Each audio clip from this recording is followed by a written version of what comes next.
Sən özün bir mömin kişisən. Özdə kəndimizin sayılan şəxslərindən birisən.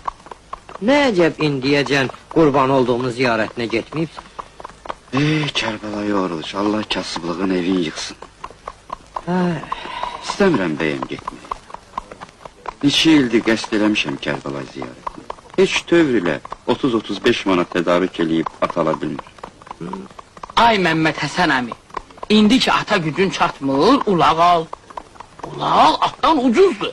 Həm də ki bax, birisi ziyarətə atla gedər, o birisi ulaqla.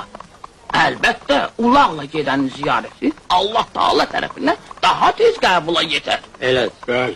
Bəli. Tamamən düz buyursan Kərbalay.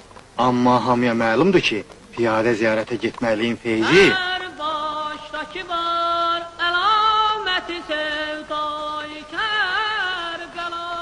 Fikir eləmə, ay Məmməd Həsən.